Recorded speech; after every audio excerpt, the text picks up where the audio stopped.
Ladies and gentlemen, the last 5 weeks have brought us some of the most incredible Ninja Warrior experiences we have seen to date. I'm talking Australian competitors, I'm talking European competitors, and the US. And we find ourselves now in Kansas City, back with another incredible preteen division with all the competitors looking to secure their top four spots. My name is Jack Anderson, alongside Philip Scott. Philip, what have you seen so far in our incredible ninjas today?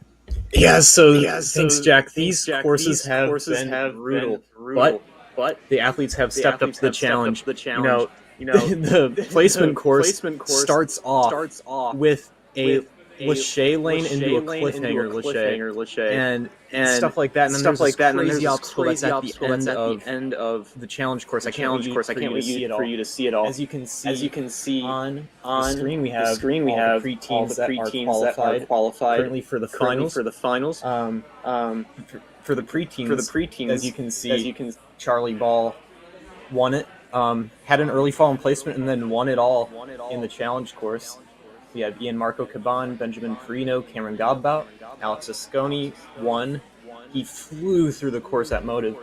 Blake Hone, Sam Bauer, Marcus Oppenheim, and then, of course, tell me a little bit about those guys. Well, the beauty of the Premier Series is that it brings together competitors from all different backgrounds. So we've got competitors from Australia and from my home country, such as Jai Whitby, Noah Brown, and Liam Joyce, who are all extremely strong competitors. And make no mistake, I think as we evolve in this series, Philip, what we're going to see is we're going to see the Israeli competitors, we're going to see the European competitors, and the Australian competitors really step up in these divisions. And so we have such a stacked lineup there, as we can see in that pre-teens division list. And when we're coming together at the end of the series to find the best ninja in each division, I think what's going to come together is something incredibly beautiful, because these guys are the best of the best of the best. And yeah, I'm so excited. They have so many strengths each ninja there. Oh yeah. We'll be sure to give you a little bit more of a rundown of everybody qualified. But as you saw, so many incredible names, both the boys and the girls, and all of those athletes will be qualified and headed to the World Ninja League Premier Series Finals at Brooklyn, at Ferox in Brooklyn, November 17th and 19th. You will definitely not want to miss it. It will be amazing. Yeah, as we can see there, it's really the competition that stands out amongst the crowd. You know, every single year we have that World Championships, and I think the Premier Series Finals is going to become a staple in the ninja appetite every single year. You know, these ninjas are really the best of the best. They're competing for the top four spots, which is what we're going to see once again today with the preteens division. Amongst some of the most fierce competitors, Philip, there's going to be upsets, there's going to be triumphs, and what we're going to get down to is the top four ninjas from every single division. So as we can see here, the format is being brought onto our screens at the moment. We have two courses on offer here today, which is just incredibly exciting. We have the placement course, which is traditionally a bit of an easier course. It's what we like to call a speed course, where if you fall, your run is over. You are out, and that time in the placement in which you are seeded from that placement course will dictate what order you run in the challenge course. Now, Philip, we've seen so many times over that your order from the placement course has such a strong correlation with how you go in the challenge course. So the challenge course is a little bit of a different format. It's not something that we've seen in the traditional ninja context. So what we've got is there's 2 retries for the entire course. You get a max of 1 retry per obstacle. So that means if you fall, you can have 1 more go at that obstacle in order to continue your run. And the clock stops during that time that they're resetting the obstacle. But it's a much longer course. We've seen weeks, particularly in the elite divisions and the later divisions, where competitors have struggled to even complete the challenge course. And if you manage to, that secures you a top spot. And the challenge course is what's going to determine our final results here today. And what we're looking for is those top 4 competitors per division who will then go and qualify for the finals later this year. Philip, I am so excited to see what course we have on offer today. You mentioned earlier that it's one of the most difficult ones we've ever seen, and I feel as though it's just a trend at this point, that the course just gets more and more difficult as we progress through. Oh yeah, definitely. I can't wait to tell you all about it. So, as you can see, our run order, we're starting off with the girl that won the WNL championships and won the last week's Premier Series, Kherington Andrews, and she's going first. She's running again, so she already has a qualifying spot, so the spots will bump down. So it'll be second through, or if she wins again, but if not counting her, the 4 best spots besides her will qualify for the finals. And looking down this, you see you got Elliot Peffley, Hannah Morrow, Maya Thames, Caleb Rhines. Those we have 4 girls, and then the rest boys. Caleb Rhines, Ethan Silent Kuhn, Josh Folsom, the younger brother of Sam and Phil Folsom. Joseph Brazina, we saw his brother compete earlier. Jackson Amario, Michael Franchi, and Max Ottlinger. So something interesting is we've seen a lot of athletes traveling pretty far for this. We've seen a few East Coasters travel, because this is in the middle of the country, the Heartland, near Kansas City. So they're traveling halfway across the continental U.S. to get to this competition. But that just shows you how much they want this. Yeah, that's absolutely correct, Philip. I think some of the strongest competitors here today, it's one of the most stacked preteen divisions that we've seen in quite some time here. I think, having the reputation of Kherington Andrews looking to secure her position and really have a dominant run today, I feel as though it's anyone's game. You know, we've seen strong competitors come in week after week with incredibly stacked resumes, but the beauty of these courses is that any ninja can come out on top on any given day. It's really just who wants it the baddest and who's able to really pull it off. Yep, definitely. And I'd like to give some mention to this course that we've have for you today. So with the placement course, we started off with the Lachey lane that I mentioned, and then it goes right into a cliffhanger Lachey. It's like a few feet Lachey, a few feet Lacheys, and then it goes into Lachey to a cliff ledge, and then after that they do a balance line that includes what we call here a stegosaurus. It's like PVC pegs with little caps that you walk up and down on, and we have like some Bosus to run across too. So that's a balance line that's been tripping a lot of people up because they're so focused on going fast that they're slipping on that. We've seen that today. And then we have then after that we have a trapeze swing. Then from the trapeze swing you go off onto the spinning log in the sonic curve. From there, then the last obstacle, it's 5 obstacles. Last obstacle is an Aussie grip obstacle, which I'm sure you're familiar with Aussie grip. And Aussie grip, it's these little UFOs that are from Australia, and those they're kind of like shaped like hourglasses, but they're like really precise. They're really small UFOs. We've seen a lot of athletes. You have to grab the bottom part. We saw for the mature kids, and all our athletes. We had a lot of really great success and a lot of really close calls where they're just an inch forward or inch too far back or an inch too high, and it'd make them slip off. So, a really tough element for the last obstacle of a speed course.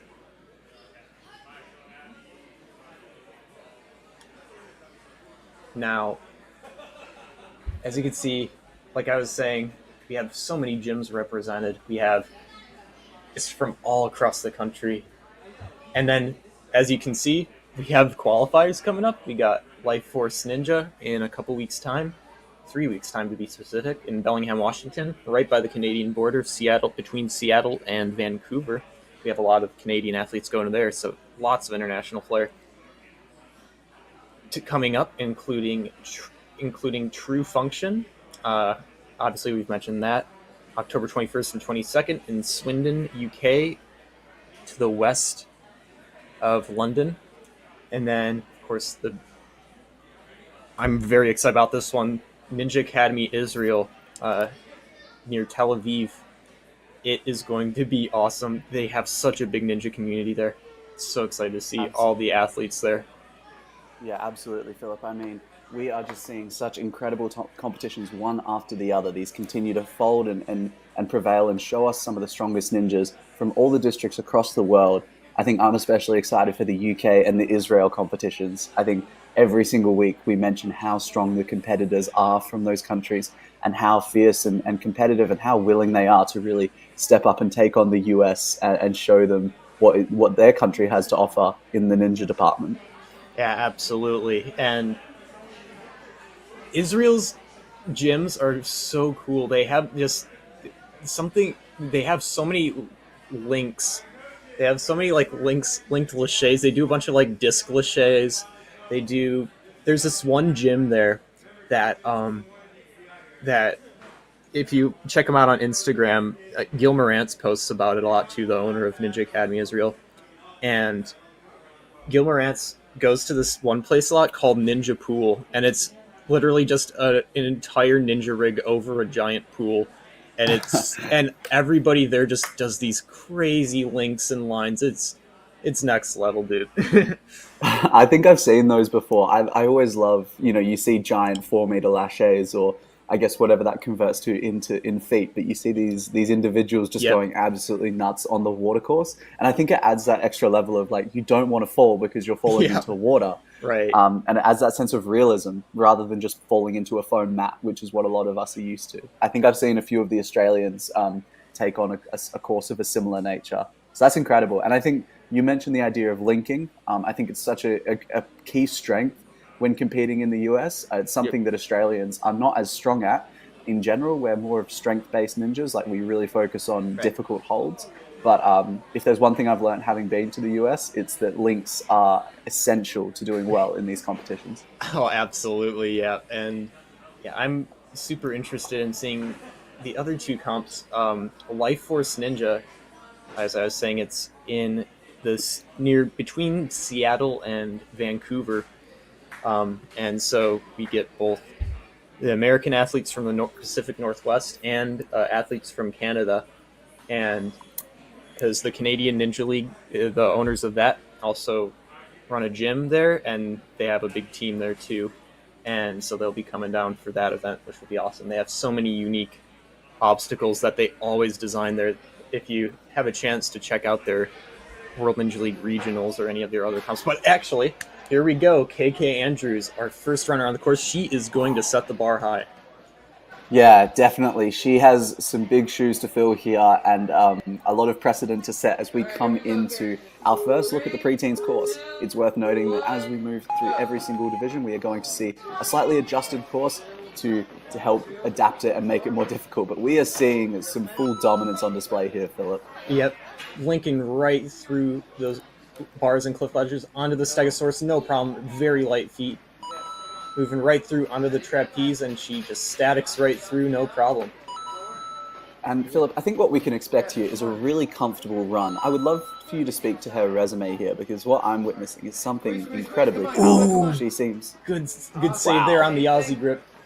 And you're familiar with that. And reverse grabs on the back of the UFO, and she gets it. Whoa.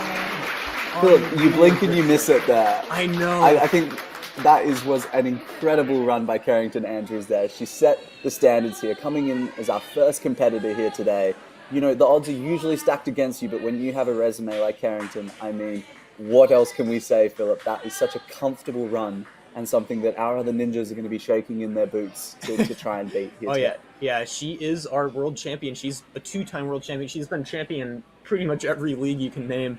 And she trains at Iron Sports with the best of the best, including our 2-time WNL Elite champion, Isabella Wakeham. So as we move on, we got Elliot Peffley running. Elliot managed to get to stage 1 of the World Championships this year and completed log split, but coming out after that, she of course is now our second competitor, having to fill the boots here and step up and set a similar time to what we just saw from Kherington. As she comes into balance here, it's always so incredible to see these young ninjas just stepping up to such difficult courses, and it's clear here in Kansas City that Motus Ninjas has really set the standard of a really good placement course. I think the dynamics and the flow here is perfect, and we're seeing Elliot fly through this course so far. Yep, here she goes, getting ready for this horizontal spinning log, and then you jump on that sideways and then cat onto these sonic curves. Moving on over. This is the big one, Philip. This is this is where we get into the business end of the equation. This is the Aussie grips. So every division so far has had it leveled up. Oh no!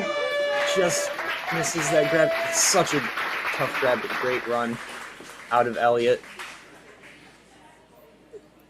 So actually, Darren Baker, our good friend, brought those. He's trained at Motus. Him and his daughter, whenever they're in the U.S., they brought those over here. So pretty cool. Yeah, and I think that Darren's just left them there to punish these ninjas today, and really make them work for this placement course. As we see Hannah Amaro step up to the plate, to the chopping block. Big links. Yeah, we love to see it. The confidence that Hannah is displaying on the course so far is exceptional. And none of this course is really easy. You know, we've seen some placement courses that have seen a lot of dominance amongst competitors, but it's hard to say with a course of this difficulty what we'll see out of our preteens today. As Hannah is now getting into the X gonna give it to you course obstacle. I love that name. Yeah. So yeah, she's looking really strong here. Nice solid links. All the ladies so far have had no problem with the links on the cliffhanger and into the cliffhanger. That was a big trouble spot for a lot of our athletes earlier, and she gets the first of these really precise Aussie grip UFO grabs. She chalks up. Just trying to find that momentum here as she goes for the second grab. She has plenty of time. Can she get the grab? She gets it! Yes! What grip strength. We're going to see our second finisher here. 26 seconds left on the clock. Hannah Amaro setting an exceptional time there of 105.1. Philip, what a strong run all round. I think we've seen Kherington set the standard here, and now Hannah's coming through to back it up. Showing that these Aussie grips are done by all humans, and Hannah is here to compete. That's going to put her really strong coming into the challenge course. Oh, absolutely. It might be a showdown between her and KK, and of course Elliott, but also Maya Thames. I hope so.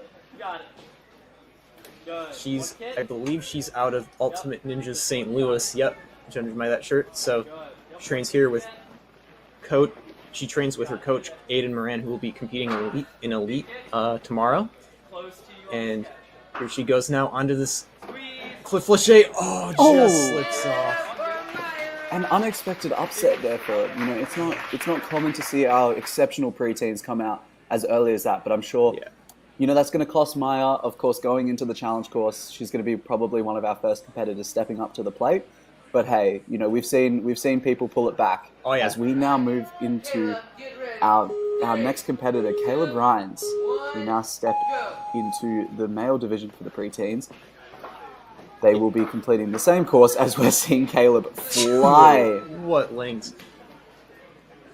Now he's moving on through really quick feet through there. Now Caleb is unstoppable here. What is going on, Philip? Yeah, right into it, not stopping. A little slip up there, but he keeps it together, no problem.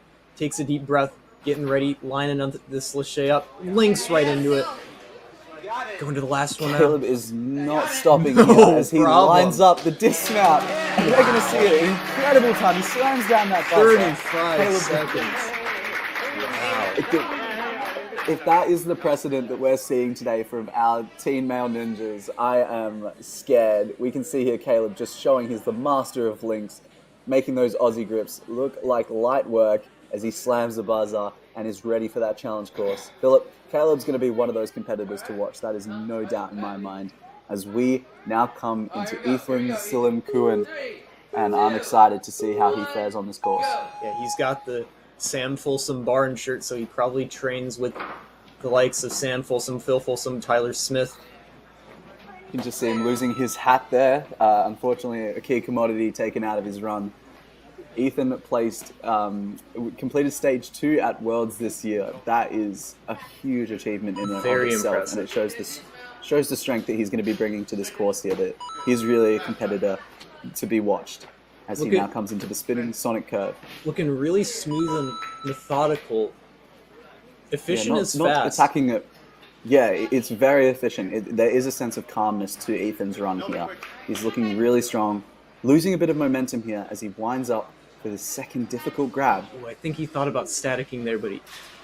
just grabbed the front a little bit. Got a little bit too shows far. how technical... Yeah, it's such a technical grab there, Philip. I mean, Ethan was displaying such a strong run all throughout there, and I think it really took us by surprise. You know, someone who finished stage 2 at the Worlds, it's probably not where he wanted to finish out. We know that he's got the strength, and we're going to see him employ that into the challenge course later here today. But that'll still seed him pretty well as we move through to our next competitor, Josh Folsom. Yep, Josh Folsom, another one of those barn kids from the famous Danger Zone Folsom barn. Of course, his brothers Sam and Phil, some of the best athletes in the world, and of course, Tyler Smith, our world champion.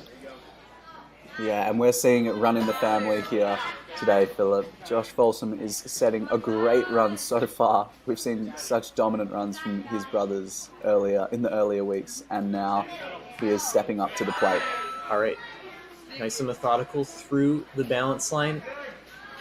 Moves the X a little bit, but he gets it. Yeah, it looked like he was just trying to make it a little bit harder for himself there. make the course a challenge for him, because Josh is... Oh, no! Oh, no! Overshot on the step. It just shows how much that log spins there, and it takes everyone by surprise. All round, it was a very strong run there, Josh Folsom. I think the beauty of these preteen male and female athletes is that even if they have an upset there, they know how to pull it back, Philip. That's one thing that we know for certain. Absolutely. Anything can happen in that challenge course. Oh yeah, absolutely. It's so fun to see how the athletes will do switching from the challenge, how their mindset, how their approach will switch between the courses. As we have Joseph Brazina up next. Joseph made it to stage 1 of the World Championships this year, completed Hexagon Havoc, but unfortunately coming out after that, looking to really solidify himself into the ninja scene here at the Premier Series Finals. And he's moving through with a good pace. This could be one of our fastest times so far. Yep. He's worked his way up the ranks. I remember him in the younger kids divisions. And he's moving very efficiently through Sonic Curve here, getting ready for the Aussie grip. Can he get this grip? Oh! Almost had it. Philip, we are seeing ninjas being dropped left, right, and center here today. You know, we're seeing such strong runs out of things that are very familiar to these individuals. You know, Joseph crushing the links there, crushing the balance, but then coming out when we get to the Aussie grips, just something that he didn't really expect to have there. And it's an upset, but we're going to see Jackson Amaro step up to the plate. I believe we just saw his sister from memory, Hannah Amaro, absolutely crush it on this course. Yep. So Jackson going to be looking to do one step above the sibling rivalry here as he moves through the laches. I don't think we're seeing our ninjas have too much trouble with those laches, Philip, so far. They're all quite solidified in that skill. Yeah, definitely. We had a good save there. Yep. For the most part, the preteens are having better time of it on those laches. But yep, he's looking really smooth here. Getting ready for the Aussie grip. Oh, very nice on there. I love that the hardest obstacle came from an Australian. That always makes me so happy. As Jackson gets the second grab, making this obstacle look easy. Nice throw. We're going to see a second completion from the preteen males, 45.87. Tyler Smith congratulating him, the champ. Love to see the culture, and that is going to see our second competitor of the teen male division through. We can just see him sticking that final grab and getting that dismount as quickly as possible. This is going to be a fierce competition. You know, the preteens really are some of the strongest competitors out there, and they're here to play as we now come into Michael Franchi. Yep. Mikey's been around for a long time. He's been training for 6 years, and he made it to stage 2 this past Worlds. Trains at next level. New Jersey. That's incredible. Anytime you hear ninjas getting past stage 1 of the World Championships, you know they mean business, because that is really, in and of itself, such a huge accomplishment. Oh, yeah. He's also been a 5 times world competitor. That, in and of itself, just shows his like plethora of experiences on ninja courses. You love to see someone at such a young age being almost a veteran in this field of Ninja Warrior. So Michael now coming into the Aussie grips. He's completed stage 1 of the World Championships, so this should be within his range. Oh, just not getting the trampoline bounce there. Yeah, it looked like he had his hands in the right spot, but he just didn't get enough height. And the trampoline can often be an underrated cost. Sometimes it's something that ninjas don't practice as much. It's the trampoline. It's not the actual obstacle itself, and that can just cost you in those little moments. But we are powering through these athletes here as we move into Max Ottlinger. I'm excited to see how these guys go. Max got to stage 3 of the World Championships, completing rope tangle. This is an exceptional athlete. Max is here to play and absolutely crush this course. Oh yeah, another athlete. He's from the North Central region, so he might be out of one of the Ultimate Ninjas up in Chicago, and he's moving through this course very smoothly, no problems through the Sonic Curve, and we have another. This has to be one of the most calm runs we've seen so far, Philip. Yeah, he's moving through with great pace, but ninjas are confident. What a save! Yeah, that was a grab that could have cost him there as he lines up the second one. Whoa! Again, Max Ottlinger just getting another incredible run there. 44 seconds. Philip, we are going to see a fierce competition here as that makes our third completion. Max receiving a bit of definitely celebrate. Just wait until I tell you about the challenge course, because oh boy. We're going to see the best of the best come out on top. And we can see that just that display of strength on those Aussie grips. Those are not easy catches. Max caught them at the front and back end of it and still managed to make it work. As we now come into our next competitor here, Grant Ross. He is an absolute machine, 11-year-old from Dallas, known for his intensity and love of all things to do with ninja. And we're seeing him fly through this course here. Yep. And here he goes now, eyeing up this little Stegosaurus peg balance, going through, hopping right into the trapeze statics it. Dismount's very efficient so far. Yeah. Ooh, big jump there. Almost an upset there. It's worth noting that Grant Ross came 14th at the 20. Oh! Philip! Oh, you can see the disappointment in his face there. But he was looking very smooth. I still think that he had over a minute left heading into the Aussie grips. So he should be seated pretty good. You see, that puts him 4th place so far for the guys. And yeah, he was on such a good pace there. That was a really strong pace. Yeah, I think he'll be someone to watch out for to get revenge on the course in the challenge part of the competition. And we've seen how much the challenge course the placement course really helps out. It's why these ninjas are going all out here to secure the best possible placements. But yeah, we now move into our next competitor, Dylan Koenig, as he has competed at the World Championships this year, coming out in stage 1. But good to see that he has that experience, and he is now moving through the laches at a strong pace here, showing us a great display of technique. Trains out of Motus ninjas, so he's going to have that as an advantage.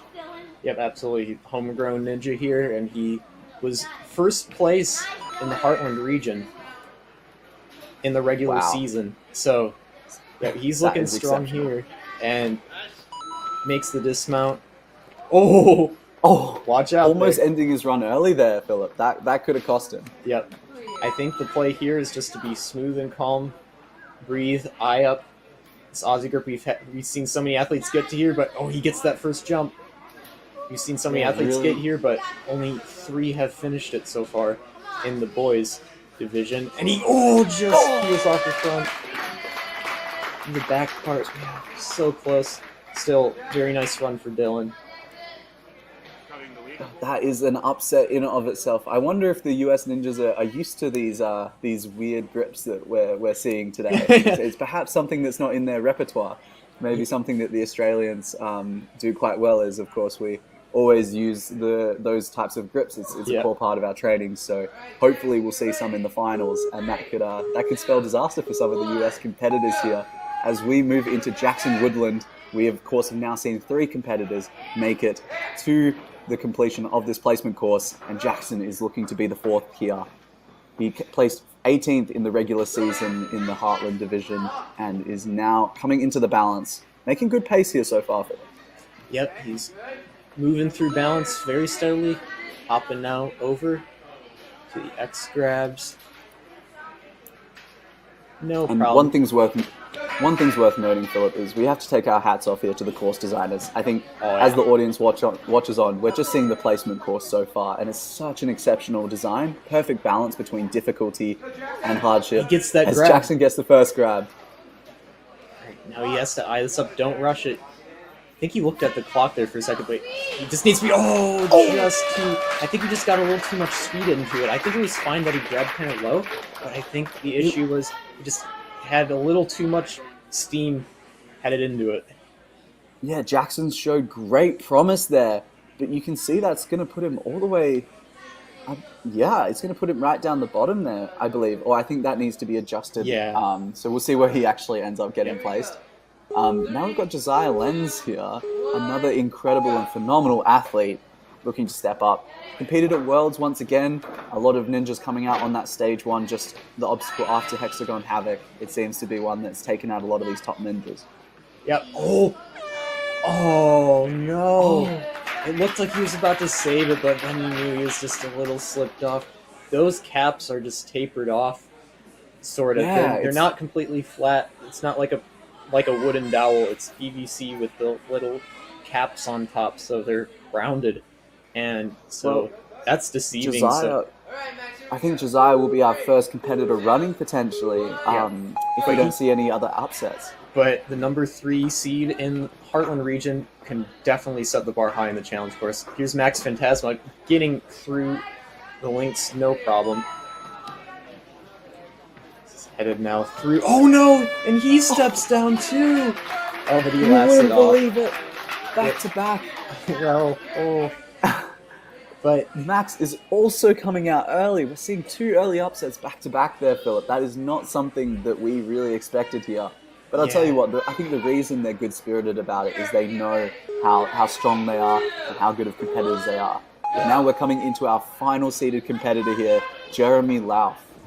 Yeah, he has quite the resume. He trains out of all the big gyms in Chicago Ultimate Ninja's Big Time Ninja. Oh, he goes right through. Now he's staticking. Almost staticking. I wasn't sure he was so smooth there. Over a minute headed to this last obstacle, and he's jumping right into it. I barely enough time to talk about him. He's linking. This is one of the fastest runs we've seen to this point, Philip.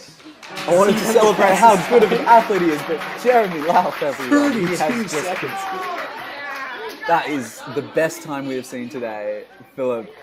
I hope to share more about this individual and just how incredible he is as a competitor, but we didn't even get time just for how quickly he smashed that course. Wow. Yeah, that was very impressive. Just so smooth. And it wasn't like he was pushing the pace too much, because like some athletes, you see, they go really, but you can tell they're like visibly fast. But like others are just as fast, if not faster. But it's just because they're so smooth on the obstacles, and I think Jeremy's a perfect example of that.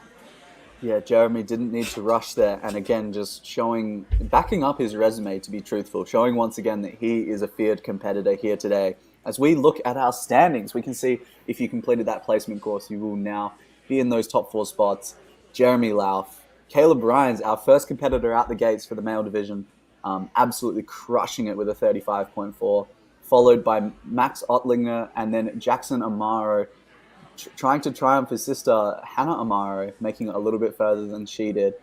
And we're going to see so many incredible runs there. I would love to, if we can, just pull up our top run there. Jeremy Lauf, what an exceptional run all round, Philip. I know.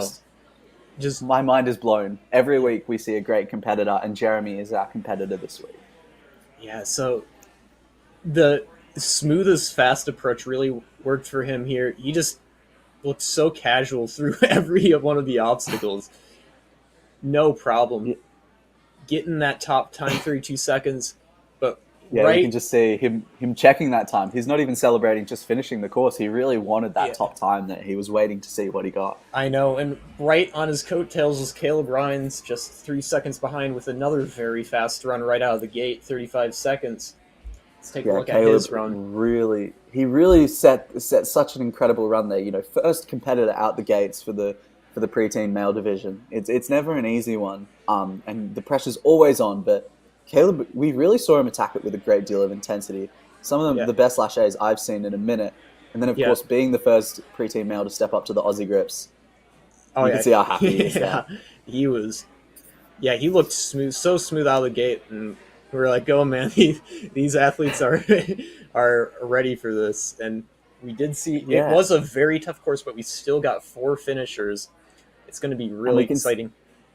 Yeah, and we can see here a couple of upsets. You know, a couple of surprise competitors that we really thought were going to go all the way here, and we saw those early upsets, perhaps in a few competitors who are really going to have to pull it back here. It might be worth even potentially looking at Jackson Amara's run, our fourth seeded competitor coming into the challenge course. He managed to, of course, complete the course in a little bit slower of a time than the other competitors. We can see third and fourth having a bit of a time gap between first and second, so they're going to have to put on the burners if they want to take out this series today. Yeah, Jackson stumbled. Him and his sister both crushed this course, and they both. Really awesome. I can't wait to see. They both seem to have a really good grip strength, so looking forward to seeing how they fare in the challenge course. And of course, Max Ottlinger, out of Ultimate Ninjas, also had an amazing run. The Stage 3 vet of the World Ninja League Championships. Yeah, just anytime you hear someone going to Stage 3, Philip, you just take a step back because you know what that means. It's something that only a few individuals in this world have been able to do. And we actually see Hannah Amara's run there. So Jackson just coming out on top there. Yeah. And of course, Kherington Andrews setting the first run of the day as one of the most dominant runs. Yeah. We didn't even have time to commentate it, so it might be worth pulling up if we can because... it just took us by surprise, as always. Absolutely. Yeah, KK Andrews is just... she's a machine. She trains under Isabella Wakeham, and it shows. She is incredibly strong, and Hannah Mara was so impressive. All these athletes were so great. And actually, let's send it down to Donovan. We're about to get some words with KK.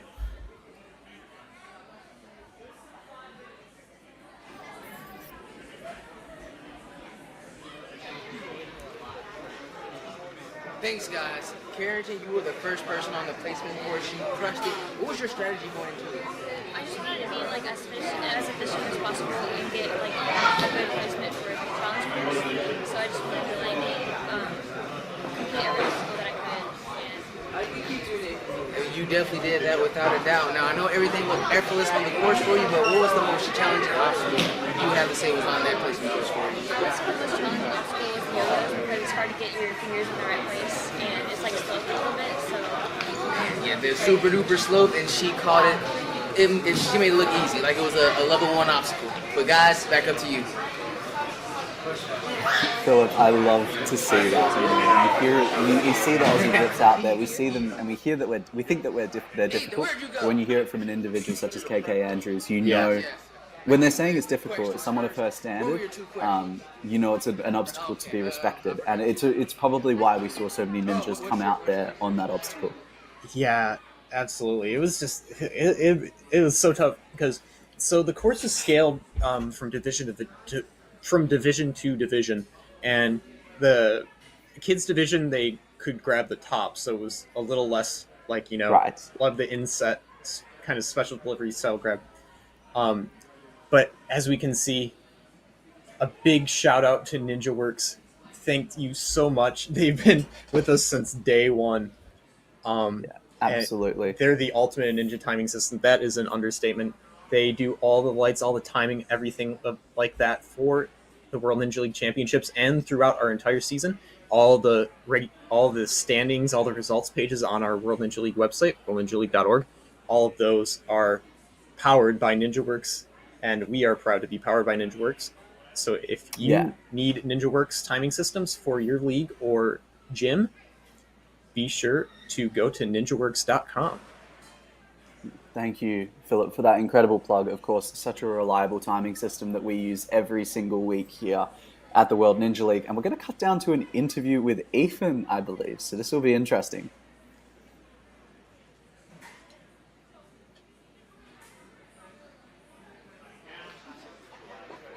Guys, I'm here with Ethan. He was moving so fast from the placement course that his hat fell off.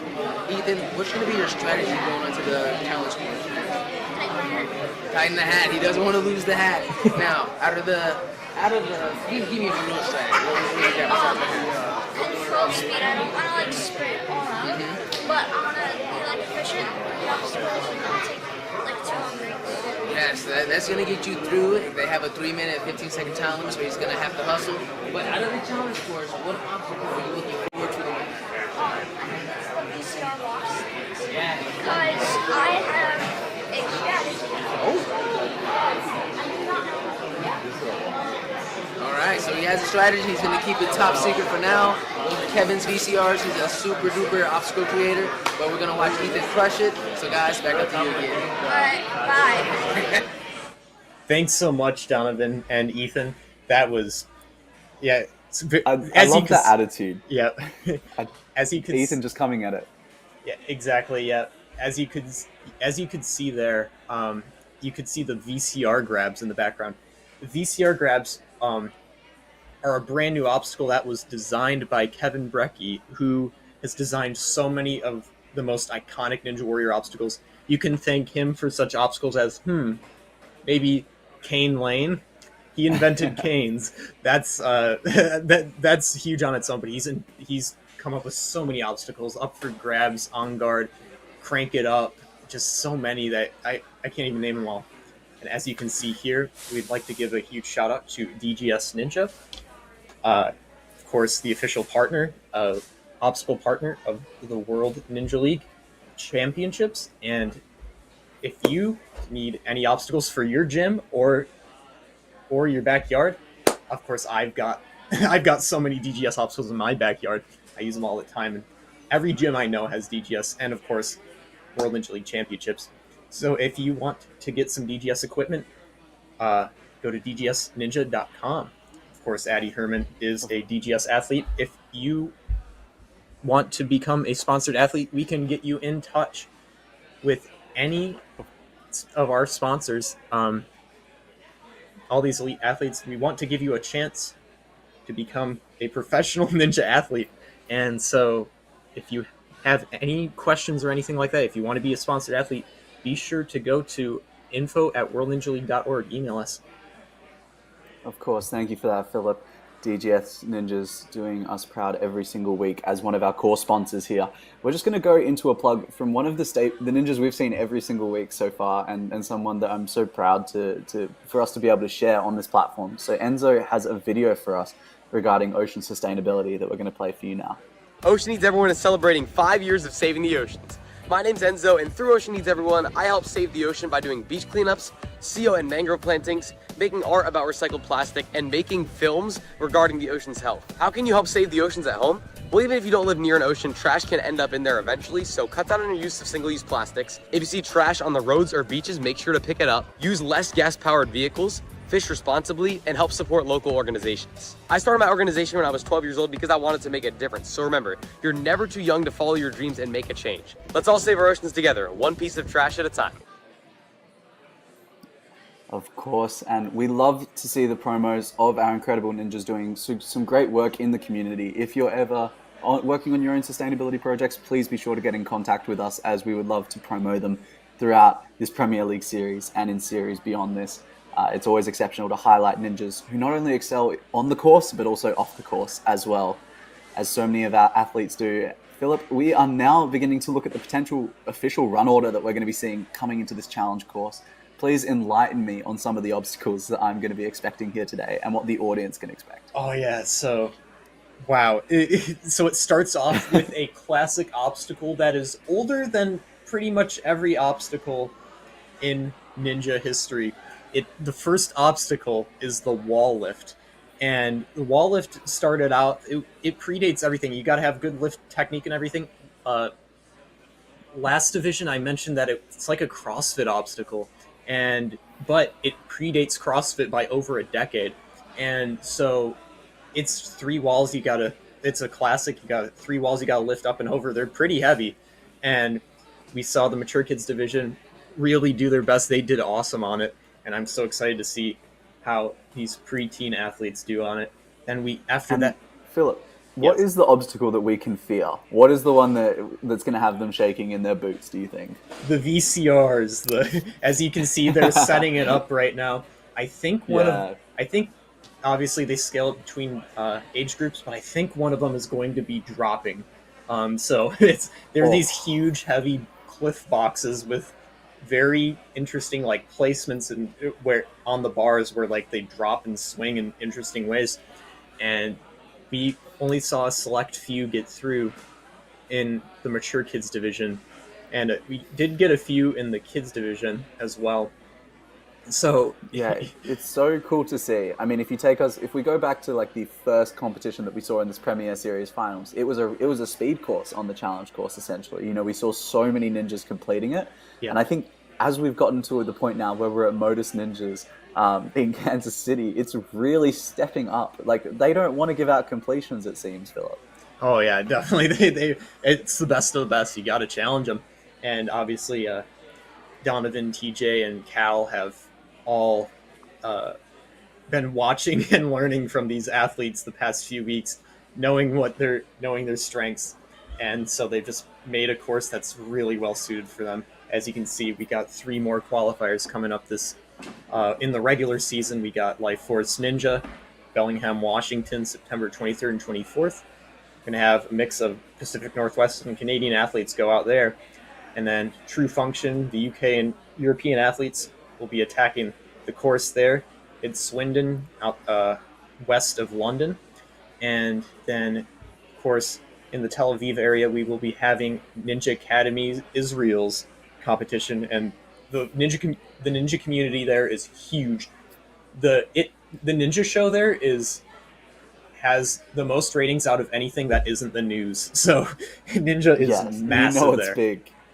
I think one thing that really excites me is seriously every single week I think the competition has stepped up. It's been incredible to see every single ninja come to perform, and as we saw in Australia, it was really good to get the diversity in the athletes. We saw new kinds of competition that we'd never seen before. And I think as we step into Europe and the UK space and we step into Israel, we're really going to see some ninjas that we've never seen before compete and dominate and then come to the Premier Series finals in the US later this year and really come out on top. So I can't wait, Philip.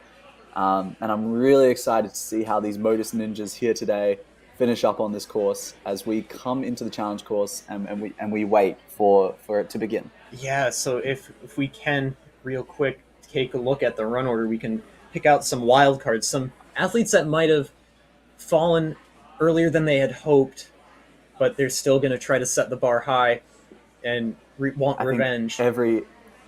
Every athlete here today that fell beyond, like before the course finished, I think fell short of what they were hoping for. We can see Maya Thames, Elliot Peffley, Hannah Amare, and KK Andrews, of course, the 2 competitors to watch in the teen female division. Yeah. It's also worth noting, Philip, that for the preteen females, as there is only 4 competitors here today, it does not necessarily mean that they've secured their spot in the Premier Series finals. They will need to complete the first 3 obstacles in order to qualify, and that has caused upsets in past weeks.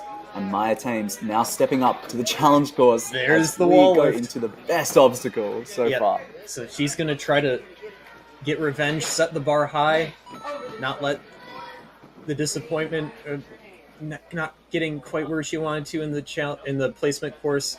Oh no! Just slips off the back of the undercling. Luckily, we have a retry here, Philip. Yeah, that is worth noting for everyone watching at home. Maya, she has to get close to the wall. Just inch it. But yep, she's looking strong so far. Yeah. See, she's really making sure of it this time. Yep, got to stay close to it. It's a little bit different than the usual rock problem, but you see that type of movement in rock climbing. She moves through there. Now, no problem, onto the cliffhanger. She will need to complete this obstacle in order to see her through to the Premier Series finals. Maya, forearms pumping here as we move through this cliffhanger. And she's getting onto the bigger grips, so hopefully she can get the dismount here. right to the dismount. And next we got the spider walk, another classic ninja obstacle. And yeah, Maya can now breathe a sigh of relief as she has secured her place in the Premier Series finals. And we are now into the back end of this course where she wants more. She's now going for that top spot and going for the completion here. And next we got the pipe coaster into the flying squirrel trapezes. You gotta time it. And it's raised up from the last couple divisions. This is a tougher grab than what we've seen in pipe coasters even at the WNL championships in these divisions. This is more like elite level grabs. We've had to see athletes really time that backswing to try to get to that trapeze. Oh, just misses it. You don't like to see it, Philip, but Maya can be happy with that run regardless. You know, she completed those first 3 obstacles. We had an early scare there on the second obstacle, but flying through the cliffhangers and moving through that spider wall. But yeah, that grab and just building up that momentum looks like it's going to be a huge challenge for these competitors here today. Absolutely, and that undercling obstacle, that was still very good. She was the first to try the new, because in the last stage division it was there, but this time it's angled backwards more. So it might have thrown her off guard, and then she had to adapt, think about it on the retry, and she got it. Nice work. Yeah, and I think as we move through these competitors today, we're really going to see them learning from one another. As we've stated week after week, we cannot understate the importance of the placement course here. The order in which you're placed has a huge level of advantage. You know, if you're coming in last, like KK Andrews will be for the preteen females, it's a huge advantage. As we move on to our second competitor here, Elliot Peefley. And it's worth noting, Philip, from my understanding of this course, it looks like it's designed to burn them out in those first 3 obstacles. Yeah, definitely.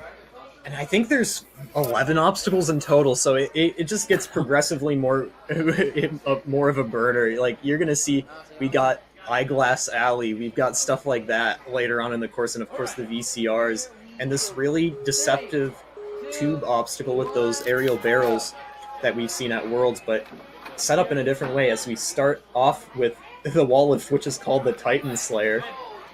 The Titan Slayer, I love that. You know, it really is just designed to burn these ninjas down. You know, with 3:30 on the clock, you're really having to push yourself.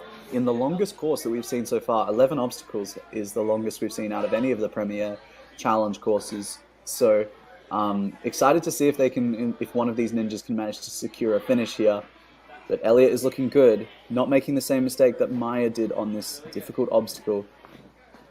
Yep. Now looking for the dismount. Just being nice and careful, kind of reach out to that ring, and that ring goes really low, so you got to make sure that you don't touch the ground.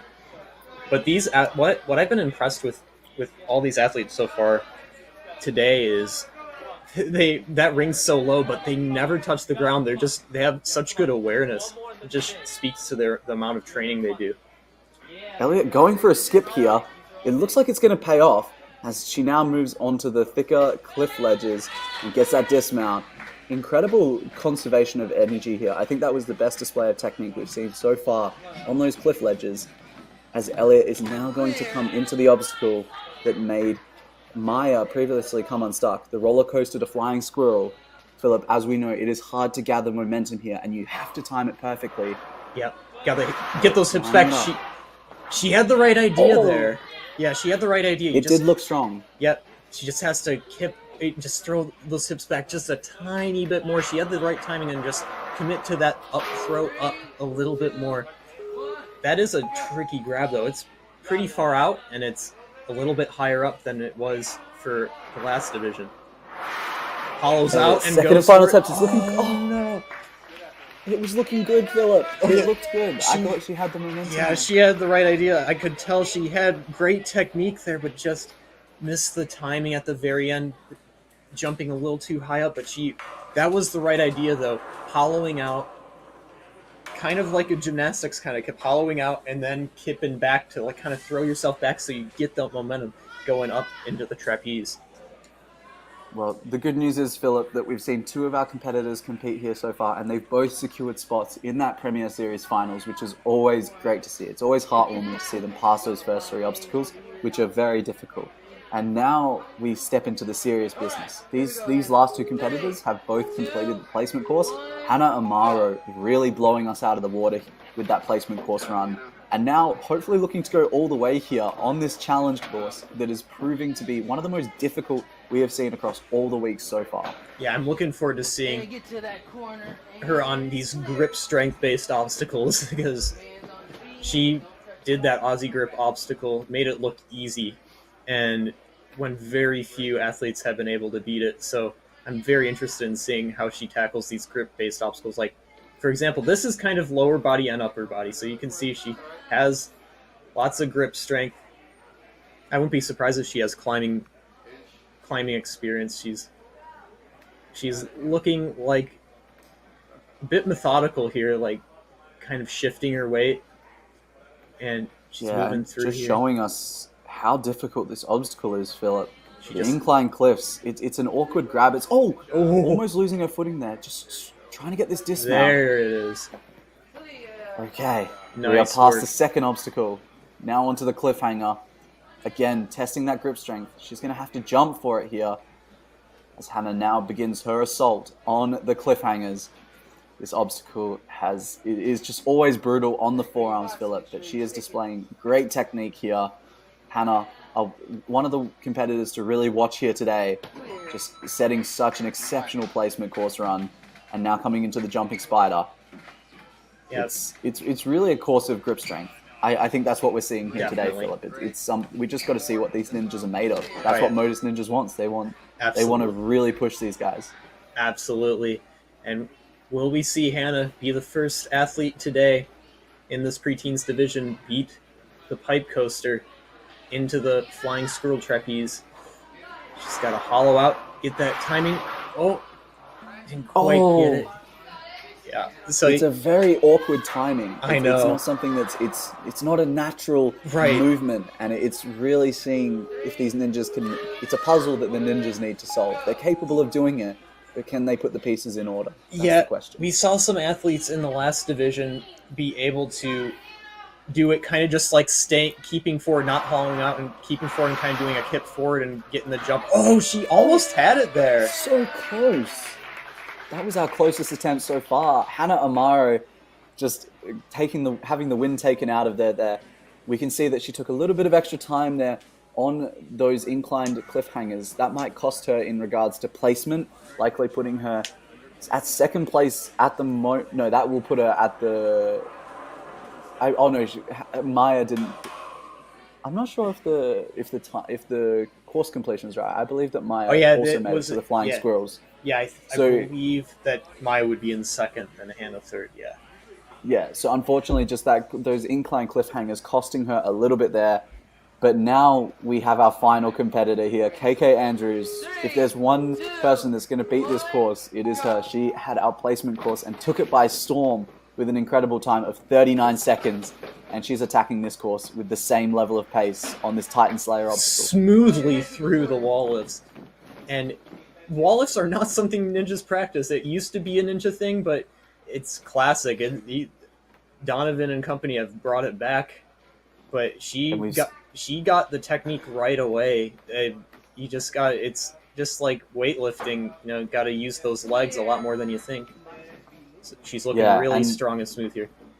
Oh, Philip, we are seeing a display of strength. KK coming in and knowing that she means business. She's not just here to take out that top spot. She is here to complete this course, as we are seeing the strongest pace so far on this course here today. Absolutely. Doing those crossovers, that's a sure sign of just amazing grip strength. Hollows out, does the kip, and gets the lache first today. I'm excited, Philip. This is new territory here. We are all witnessing a new part of the course here. KK Andrews now stepping into the back end of this course as we move onto Eyeglass Lane. Just another forearm burner, just here to really annihilate these competitors' forearms. You have to go up into the sideways board, and then she does that kip up into the Eyeglass Alley. She has to get it around just to make sure that she can lache over, keep it stabilized. She goes for a little static grab, and she gets it. Philip, this is nothing short of impressive. We are a minute 40 into this run, and we are 6 obstacles down. If KK Andrews can keep up this pace, we could see a completion here. But does she have the gas in the tank? The course is only going to get more technical as we move through hammers. Again, another forearm burner. But she's not stopping. Why? No. She doesn't feel the need to take a break. Yeah, she's just so smooth and methodical here. She's linking through the fidget spinners, now popping up onto this slider, this unstable bridge slider. This is just so impressive, Philip. My mind is blown away. Yeah, despite being in the preteens division, this is looking like an elite level run here as KK Andrews is now stepping up onto the pegs, working her way down, still showing us she's got that lock off in the tank. Oh yeah. 57 seconds on the clock. And now here's... Philip, let's all cross our fingers as she moves on to the 9th obstacle. Yep, so she has to get through these pipes. They're side to side. The second one's thicker than the first. It's kind of like the aerial barrels we've seen at Worlds, and she gets the first grab. Now just for the dismount. No problem. 35 seconds left, and this will be our first look at the preteens variation of Kevin's VCR. This obstacle is the brutal one.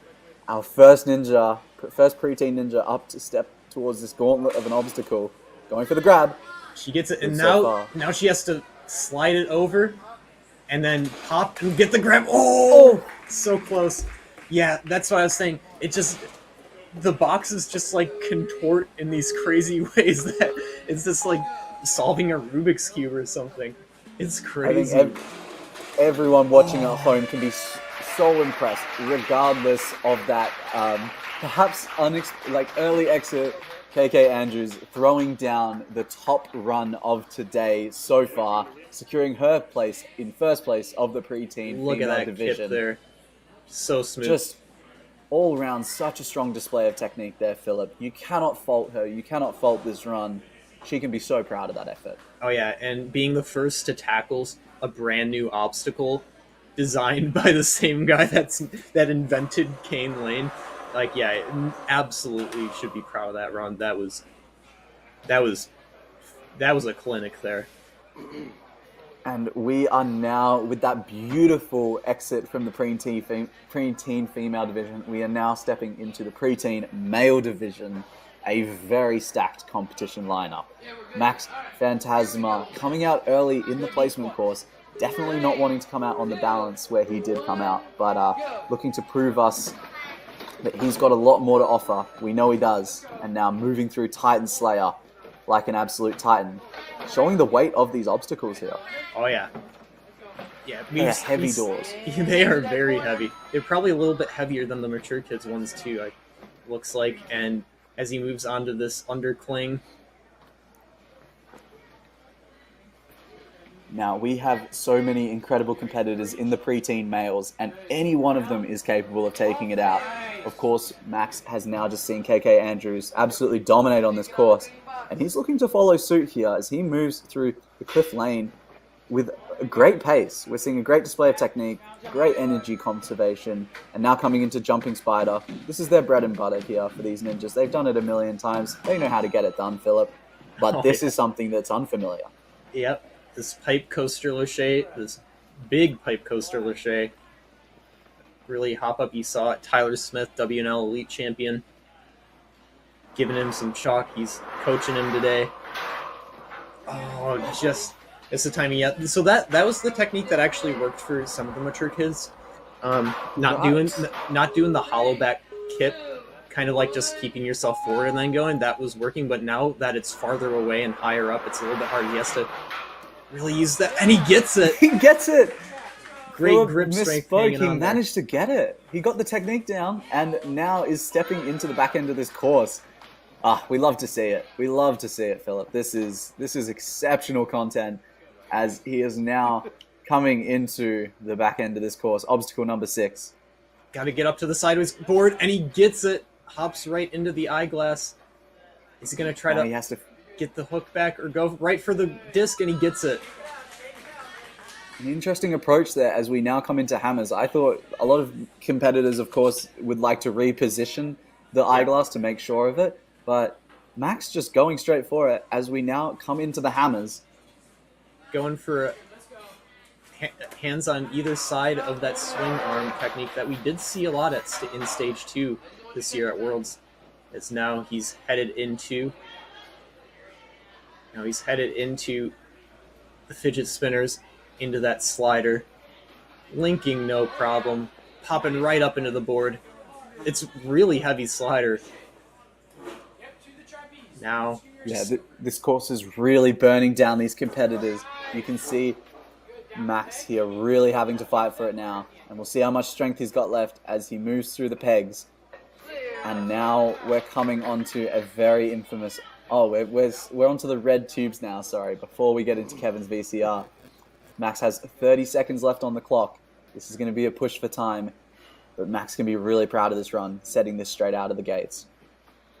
Here we go. Yeah, he has definitely set this bar high. Tyler Smith coach him this big middle gap here on the tubes.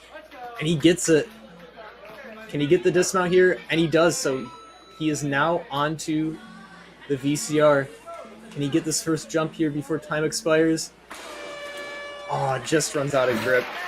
But and we would have loved to have seen him onto that Kevin's VCR. But yeah, as you were saying, Philip, a great run all round. You know, he's our first preteen male competitor. He came out early on that placement course, and of course, and was very unhappy with that. You know, as anyone would be in that moment. But he's showing us, Max is showing us that he's really here to compete, and that could be potentially the top run and likely a top 4 run. We'll have to wait and see. But we can see the lineup there is very stacked. Oh yeah, we got 12 runners left. And only 4 spots to give out, so this is going to be a showdown. Every division, every comp so far in this Premier Series has been a showdown. And that is one of my favorite parts about this series, is you're just seeing the best of the best really go for it. And when you're given top 4 spots amongst everyone there that should have the spot and rightfully deserves one, you're going to get some fierce competition here as Josiah learns coming into the Titan Slayer, an obstacle that is just really heavy, but he's making light work of it here as we now come into the incline cliffs. We saw some of our preteen females have a bit of struggle with this. Let's see how Josiah fares. So he's a little bit taller than some of our other athletes. I think he might be the tallest in this division, but so he has to kind of like reach down a little bit to get that weight against that wall, but he gets through it no problem. Now onto the cliffhanger. Josiah competed at the World Championships this year, coming out in Stage 1 just after Hexagon Havoc, as many of these great ninjas here today have done. But he has that world experience. He knows how to compete, and he's doing really well so far as we come into Jumping Spider. Josiah, of course, also having an early exit on the placement course here today, and looking to rectify those mistakes, as he is going much further than what he did in the placement course. Yep. He gets, if that's the right technique there, yep, he gets that kit back now. Yeah. And these ninjas are now making it look easy. We're seeing these ninjas starting to get through this 5th obstacle, the roller coaster to Flying Squirrel, as we now get to go into the back end of this course, where the competition really begins, it seems. For the preteen males, I think this is where the competition is going to be at. It's in these last 6 obstacles. Yeah, this is a tough little pop-up, but he's going to try to skip the board entirely, and he does. That's a good move. That could be the meta there. But now he has to be looks careful. like he's not going to adjust. Oh, just slips off. He does get a reset, everyone. That is worth noting. His run is not over. He has one more retry on this obstacle. So if he falls now, his run will be over. But hopefully, he's just had a go at it. So hopefully he knows what to do now. All right. Careful on the backswing. And he gets it. Gets revenge. Yeah, it just looked like a misgrab.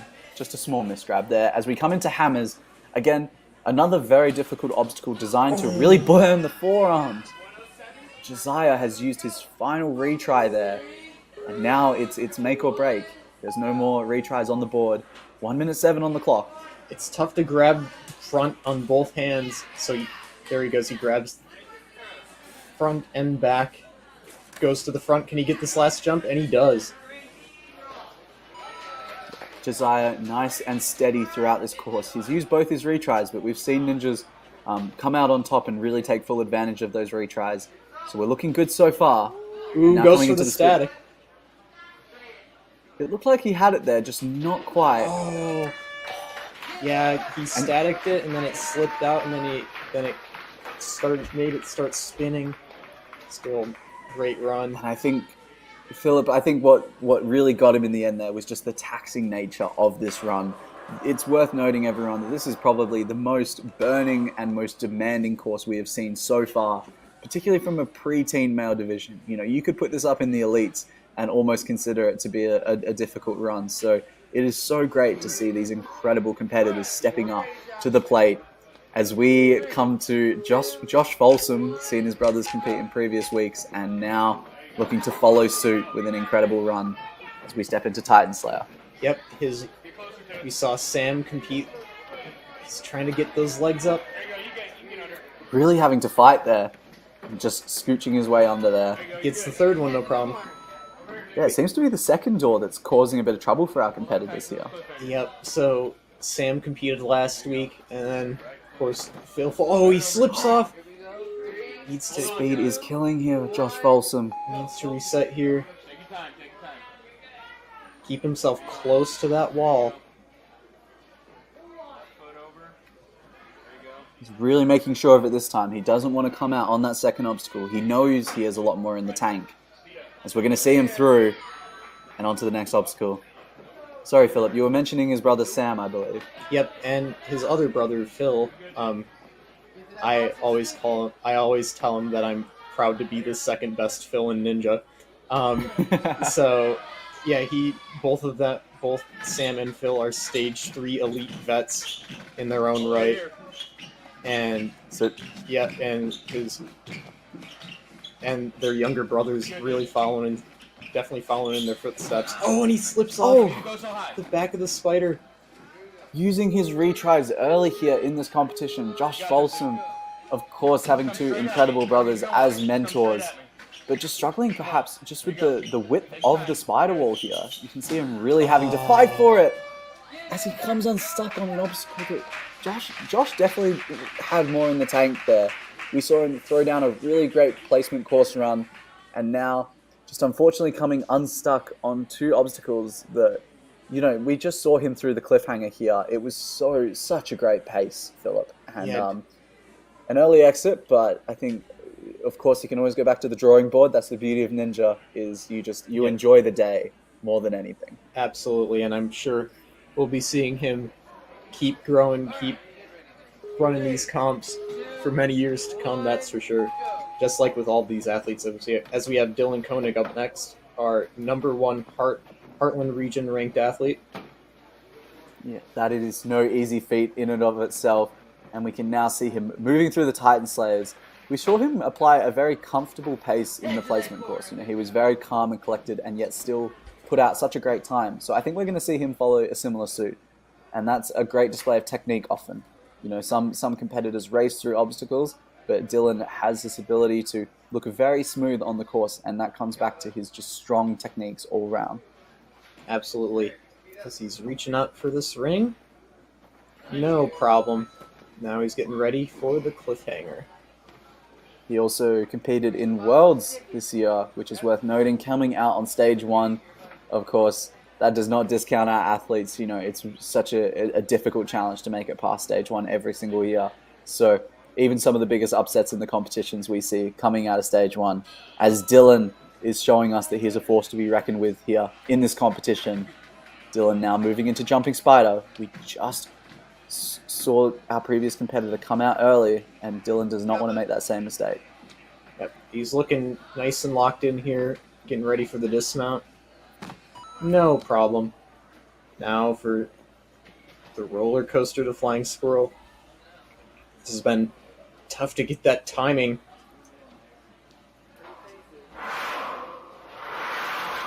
And now just lining it up. Yeah, Now this is probably, it's not a physically demanding obstacle, but it's a technically demanding obstacle. This one really sees if the ninjas know what they're doing here.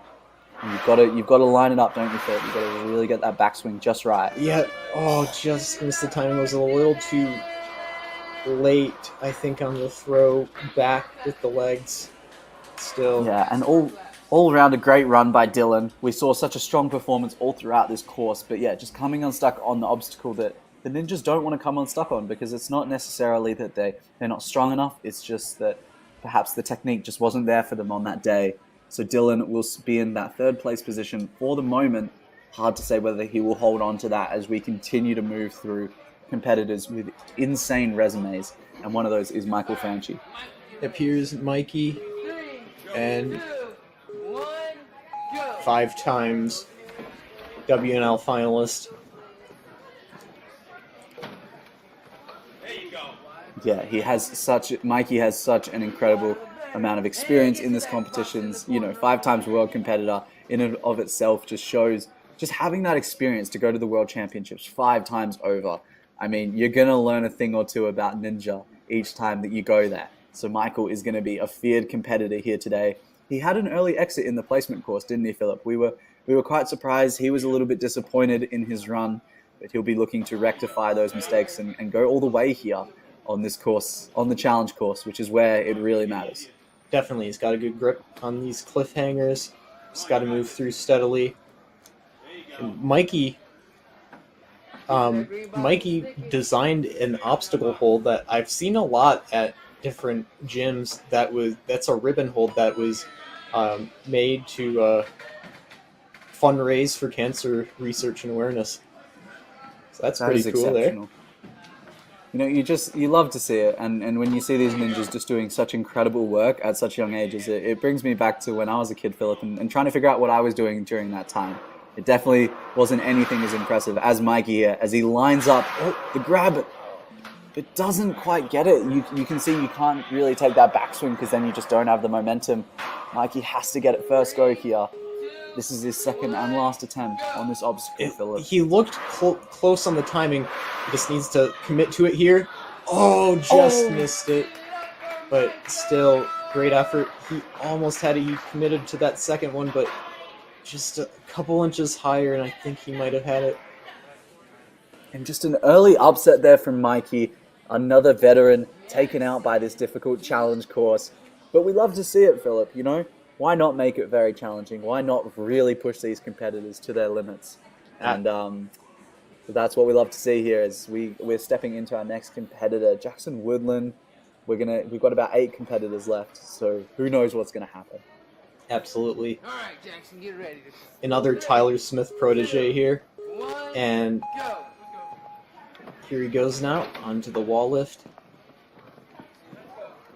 Jackson placed 18th in the Heartland region, so an incredibly feared competitor here today. He had a great placement course run, securing that 8th seeded place spot. As he is now moving through Titan Slayer quite well, showing that great display of strength. But now we really get into the business end. This is, from here on out, it's just forearms, forearms, and forearms. Yeah, I think the only break you get is the spider walk. I think that's it. Very true. Everything else is just designed to see what you're made of here. Jackson throwing down a great run so far. And Philip, it's really hard to pinpoint as we're moving through these ninjas at such a fast pace. Everyone's just crushing their courses and just going through as quickly as they can. It's really hard to tell who's going to come out on top here. Every single run presents its new opportunity to take out that top spot. And that's what Jackson's going to be looking to do here. He will have to make it to the final obstacle if he wants to be in that top position. And he's looking good so far. But, Philip, this is the obstacle coming up that we've seen take out too many competitors here today. The roller coaster to flying squirrel. Yep, definitely. And I'm sure Tyler Smith giving him pointers. He has to get this timing right, get those legs back. He just missed with his hand. I saw it started to move a little bit, so he was close. But yeah, I'd like to see maybe a little more kick back. Use that core. And he almost had it there. So close. Great effort. He had it in his hands. Just couldn't quite get the grab. That is an early exit there from yet another competitor. Our third competitor in a row now coming out on the flying squirrel. It's proving to be such a difficult obstacle. It crushed the preteen females and now is absolutely crushing our preteen males. As we are now down to our last 6 competitors here. Hopefully we're going to see some of them break through this obstacle and really get into the back end of this course and start to show us what they're made of as we move into Joseph Broziner. Yep, Joseph getting ready to go. He had a very smooth run in the placement course, but just came up short on that Aussie grip. Yeah, the infamous Aussie grip taking out so many of those competitors here. So they're all kind of equally weighted in regards to how good they are. It was just a matter of who got there first. Joseph really attacking this course with some urgency. We haven't given them much time here. 3:15 on the clock is to complete 10 obstacles. We're asking a lot of these ninjas as Joseph now comes into the incline cliffs. He placed 14th in the Northeast region. A really huge accomplishment here as he is now coming into the back end of this incline cliffs. Again, it hasn't proven to be too difficult now for our preteen males. I think they've learned how to go through it, understanding that it's an awkward grab. And they're moving through it well now, Philip. Yep, and as you can see there, we'll be seeing in a minute his Series 1 shoes coming into play on the spider walk. Big shout out to Series 1. They have... There was such a long time where there weren't any new good shoes for Ninja coming out, and these were specially designed for Ninja. And you can see the grip that they have. Yeah, no problem. It does, making Joseph's life really easy there as we now come into the roller coaster to Flying Squirrel. Again, Philip, this could be our 4th competitor it's spelled disaster for in a row, but Joseph is looking good, and he gets it. First try, he got that technique, no problem. He trains out of Next Level Ninja with Abby Clark and Joe Capo, and those two, all they do are laches and lache links. I'm not surprised he got that technique down. First go, getting ready, taking a breather. He really pushed it. He really had a pace that we haven't seen before on that Flying Squirrel, and now we really get back into the business where these ninjas know how to do these obstacles, and it's more about seeing what they're made of. Can they hold the endurance? Can they execute on the techniques? As we see Joseph just moving through this eyeglass lane at the moment and now, looking for that dismount. Oh, he gets it. Gets one hand in the bullseye of that dartboard hold. I think it's called the bullseye. Yep, it's DGS bullseye. And now he's headed onto the mallets. This is looking to be a promising run here, Philip. Less than 1 minute on the clock now, with 3 obstacles to go, including hammers. And if we can see Joseph through, this could be it. But with 45 seconds left, he's going to have to really push it here. Yeah, definitely, but I think he has a good shot of getting. I think he's in 2nd place or 3rd place. At this point, we'll have to check the standings after, but he's just looking nice and smooth here.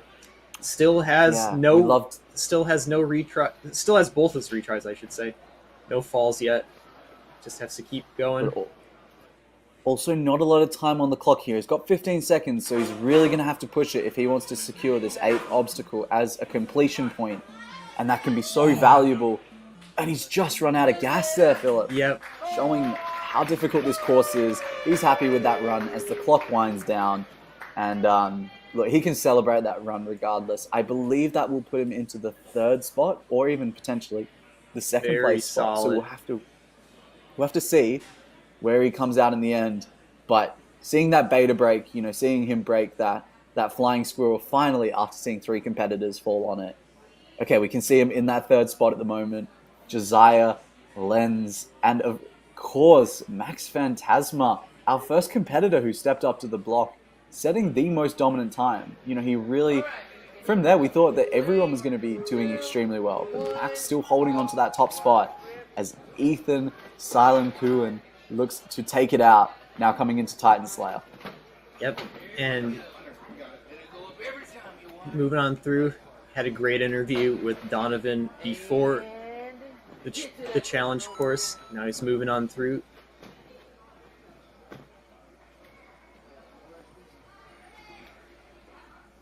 And he did mention in the interview that he's got a few tricks up his sleeve, Philip, and that he didn't want to share it with the other competitors. He's extremely good-spirited about the sport. He, of course, competed in Worlds this year and finished stage 2. That is just insane. To anyone out there who hasn't seen the World Championships, to complete stage 2 is a huge feat and something that you can always remember for the rest of your life, as Ethan is looking for even more here as he comes into the cliffhanger and looking strong so far. He placed 31st in the New England region. So not the highest of placements, but we know he has got so much potential within him. And he's showing that on full display here. Oh, yeah. And, yeah, beating stage 2 is huge, as we're going to see another athlete using Series 1 shoes to get through these spider walls like nothing. Yeah, he's looking good. The best ninja Ethan. shoe. He said he lost his hat in the placement course. We saw him lose it on obstacle 1, but he's not losing it now. He's tightened it up, and the hat is going to give him that extra power and confidence he needs coming into the roller coaster. Oh. And he just misses it. Yeah, I think he drove his hips a bit up instead of back. So I think just needs to regroup, think about this. Hollows out, goes for the throw. Oh no! No! So close. 2 great attempts. And just coming short there. You can see the disappointment on Ethan's face. Unfortunately, that's probably not going to be enough to secure him into the top 4 today. And that will not be a qualifying run. But, wow. Yeah, just so many upsets here today, Philip. So many unexpected. As a stage 2 finisher, you would not expect Ethan. You'd expect him to have that technique down packed, but on any given day, anything can happen, and that's the beauty of Ninja. As we see our standings once again, Max Fantasma holding on to that incredible run. 9 obstacles completed in 3:08. It's as our first competitor of the day, he might be the first individual to step up first in the challenge course and come out with a win, particularly in a division of this competition and this just like level of difficulty. It will blow everyone away if he holds on to that spot. Absolutely. Setting the bar high. As we've talked about, it's definitely not impossible to get a win from running first. And next not up, at all. We have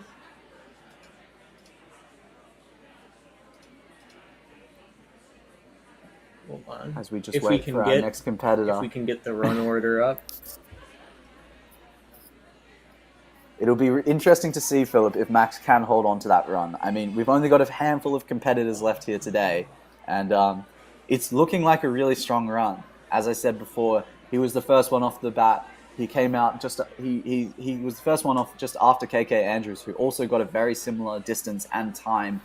And they really set a standard where we're like, okay, cool, we're going to see people through this course potentially, but we haven't. Yeah. We've seen a lot of upsets. We can see so many competitors there getting to obstacle 4 and coming short. Joss Folsom, of course, coming off on the spider wall, unexpected there. And yeah, it's going to be really interesting as we move into another phenomenal athlete who really took us by storm in that placement course. Grant Ross, you can just see him standing there, fired up. He's ready to go, 3:15 on the clock. Grant moving through quickly through these wall lifts. And we just got word that the flying squirrel was not reset for Ethan Silent Kuhn, so he will be getting a rerun, get another crack at that obstacle he came so close on. Well, that is fantastic news. We get to see more Ninja, and he will probably be running last, I believe. We'll have to wait and see. But the run of focus at the moment is Grant Ross. Grant came first place at the 2023 UNAA Regionals, so an exceptional athlete with a great resume here today. And third in the South Central region, so a very strong athlete all round. And we're seeing one of the strongest paces to this point so far, Philip. Yeah, definitely. So he's flying through these spider walls, no problem. And now headed on to the big ninja killer of the day. I think he just missed the timing a little bit. Yeah, a little too early. But he's going to try again. He can throw it. I think he could get it from here. Oh, so close. Yeah, sometimes... Okay, Yeah, shows great promise though, Philip. Yeah. If he's able to get that kind of swing off of nothing, Definitely. surely he can get it on this second attempt here. Definitely. I think that's a promising sign. Hollows out, goes for the throw, and he gets it. Yes! Oh, it's just such a sigh of relief every time we see these ninjas through the flying squirrel. It's such a difficult obstacle. It's not physically demanding, it's just very technical. And Grant is now coming into the back end of this course. This is really... He's going to be going for that top spot. Max Fantasma holding on with the 308 past obstacle 9. So Grant knows what he's got to do. Yep. Here he goes, moving into the bullseye hold. He gets it. Yeah, we're now starting to see them do that middle grab. Everyone just kind of grabbing that disc in different ways. As Grant, this is great pace, Philip. This is something that is looking to be an exceptional run if he can keep it up. Definitely. It's a little tricky grabbing onto the front, but he's making it work. And now he's eyeing up that dismount. Yeah, and I love how easy they make those hammers look, even though they're so slippery and so difficult to hold on to. It's exceptional to see these preteen athletes just absolutely crushing it as we now move into our 8th obstacle here. Just getting onto the fidget spinners, and now he's just got to move this sliding board and then get himself onto the pegs. If he can complete this obstacle, this could be the fastest time to obstacle 9. We will have to see. It's going to be close. I think it might put him in second if he can get through this. Oh, he takes the peg out. Oh, no. Will he? It looks like he's just going to throw it away and just skip that peg. Good adapting there. When you're watching on when you're not there and present, I guess the viewers can probably think that those pegs are fixed in place, but of course, why would we make it that easy at Motus Ninjas here today? Everything moves, everything is difficult. And he gets it. And I believe he does. He does. I think what an exceptional run. I think he would be in 3rd place right now. I could be wrong. Or 2nd or 3rd. We'll have to take a look at the standings after we see highlights of his awesome run. Yeah, all round, Philip. We cannot fault the man. He has absolutely crushed it here today. He stepped up. He made early mistakes on the flying squirrel, but continued to just crush this run, and he just manages to get himself into the top spot. 2nd place. It was, they'll have to adjust that, the number of obstacles completed, but yep, so he was still on a very good pace. He's about 6 seconds behind Max, but still great run. He's in 2nd place now. Well, Philip, that means Max still holds on to his top spot, and we're going to see another competitor looking to take out his position here, Jackson Amaro. Max has held on to that position now for 10 competitors, and there are a few more left in this race. Jackson, one of those. We saw Hannah Amaro, his sibling, absolutely crush it on the placement course and on the challenge course. So Jackson is going to be using that sibling rivalry to go all the way here and make it to obstacle 10 and further, hopefully. As you can see, just moving through very methodically, keeping a close eye on where his hand and thumb placement is, and his feet. No problem swinging through. He's onto the cliff. It's looking good so far. One thing that just blows me away, particularly with the preteen male division, is we've given them 3:15 on the clock. You know, for 10 obstacles, if you do the math there, that is not a lot of time per obstacle. And for some of these obstacles that are so difficult, we can see that we're really asking everything of these ninjas, and taking a break isn't even within the question for someone like Jackson Amaro, as he is moving through really strong so far. But Philip, this is the obstacle. This is the one. This is the killer. Yep, here it is. Psyching himself up, taking a deep breath, nice hollow backswing. Gets it, first try. We love to see it. When they get it the first time, they make it look easy. But when you see all the competitors that have failed on it, you will understand how technical of an obstacle that is. As Jackson now comes into obstacle 6, we haven't seen anyone. We've seen some competitors come out here, but they've always been able to use their retry. And each competitor has a different approach. It looks like Jackson's going for the middle grab. Very smooth so far, Philip. Definitely, and now he's eyeing up this bullseye, and he gets it first go. He has plenty of time right now, but he has to keep moving. He wants a shot at that top time into the last obstacle, the VCRs. Yeah, we saw Max as our first competitor setting one of the most dominant time we have seen so far here today. And Jackson is going to have to put on those burners. One thing I must note about this individual is the way in which he moves through this course is so smooth and so calm, Philip. He displays a great sense of technique with every obstacle that presents towards him. Oh yeah, look at him doing that one-arm technique to link through the fidgets. I'm sure he got this whole run mapped out, planned in his head. Very technical. Yeah, he's really executing on that mental plan that he's set for himself. Now coming into the pegs, which we have learnt move. So Jackson really making sure of it. Nice lock offs. No problem. Okay, we've got 26 seconds on the clock here. Coming into red tubes, Philip. Gotta hop this it. is looking strong. And he's got it. I think this might be the fastest time so far. And it is. Now he has to get ready for the VCR. He has to go right into it. Jackson Amaro. 12 seconds on the clock, Philip. Yeah, can he get this crazy pop back here? Oh, just couldn't quite get just the throw. sliding the box back. Philip, we have to tip our hats off there to Jackson Amaro. I believe that is the top run. Yes. We will see his highlights and then go to the board for final confirmations here. But Jackson, what an exceptional run. A great display of technique all round. He has been dominant all of today, setting a great placement course time and just some of the best displays of technique that we have seen here today and displays of strength. You can see him there on red tubes having no troubles whatsoever as we look towards the standings and Jackson Amaro will be taking out that top spot. Yep, Jackson will be in first place as we mentioned. Grant Ross is in the third. But yep, here's our rerun. Ethan Silent Kuhn, he had the flying squirrel wasn't reset, but now he has experience. Reruns, sometimes he might be thinking, oh, he might be a little tired, but no, I think he's ready to go. Yep, he's ready to go. He's pumped up.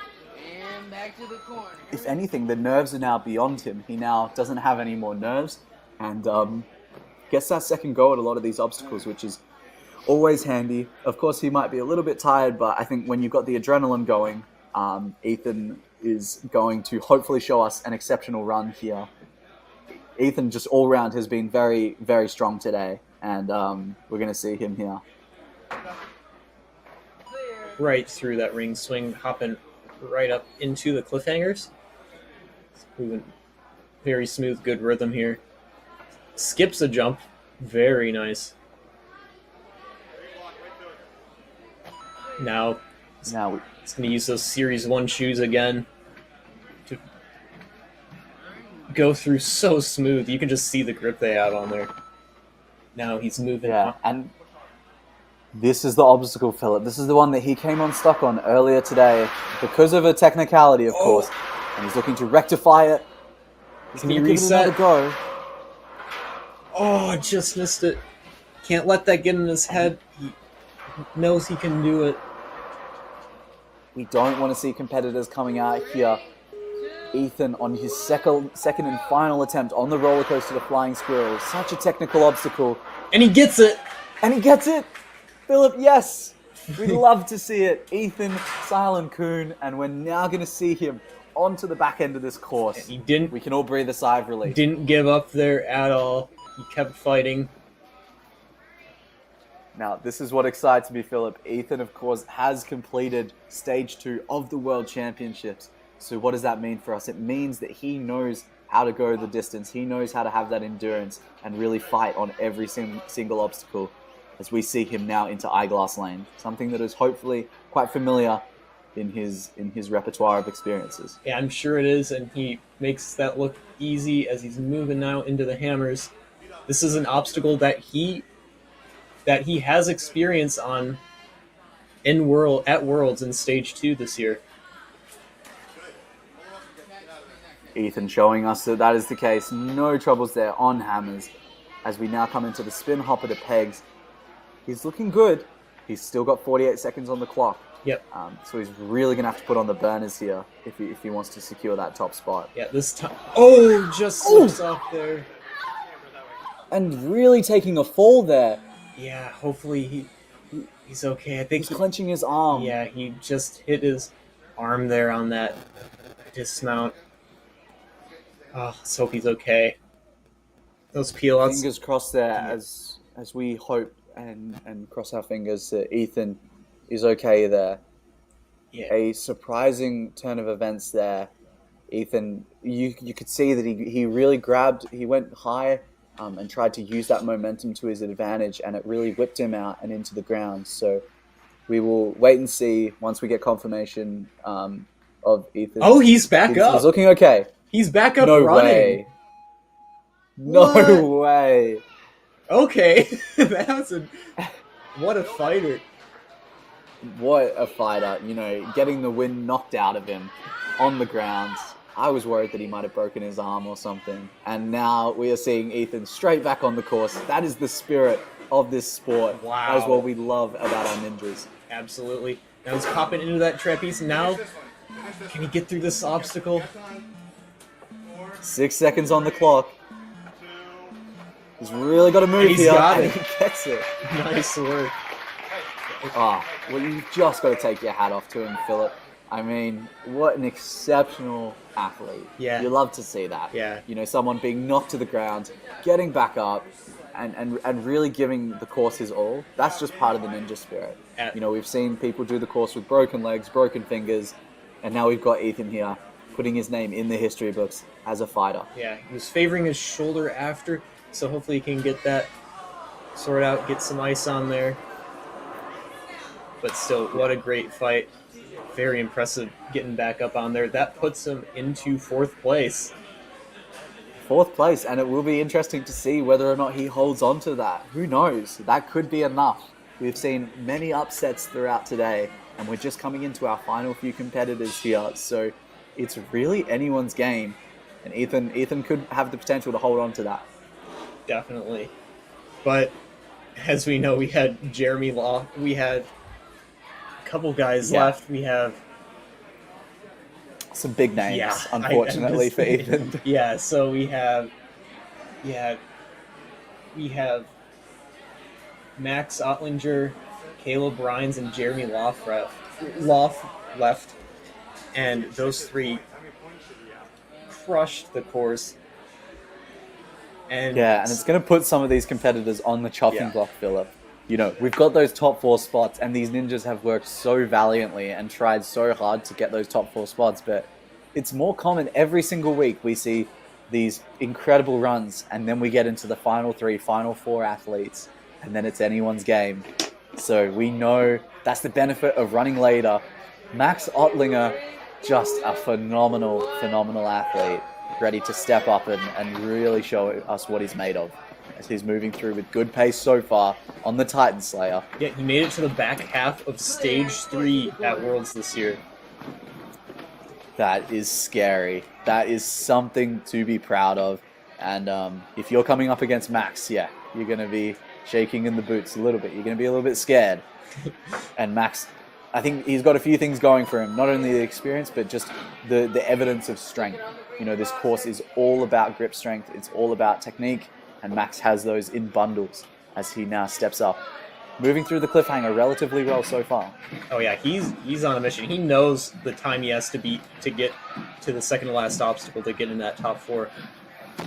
But I'm sure he's hoping for a clear more than anything else, as all these athletes are.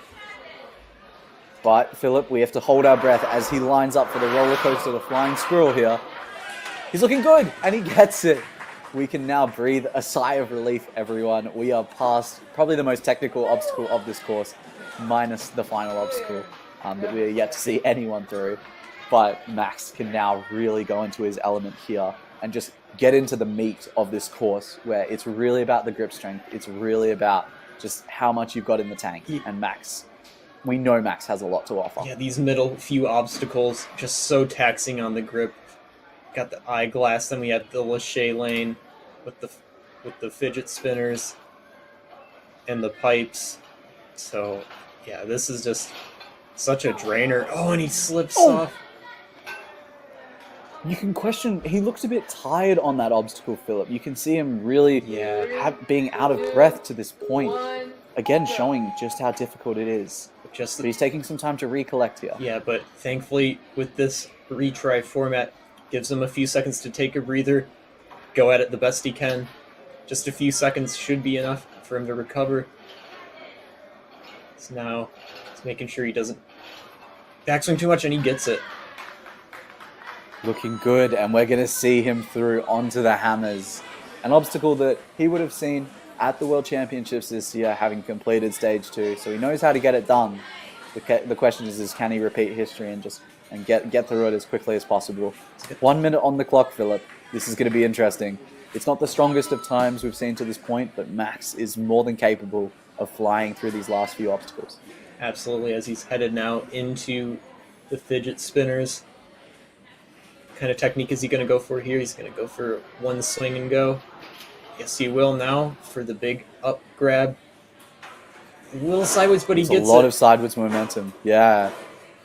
Makes it. But this is looking good. Yep, it is looking good. He has the time to get to the tubes.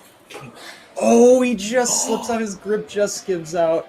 But he still has time to get through this. He has enough time. He just needs to take a deep breath and just go. He's already gotten through most of the obstacles, so he just has to be efficient.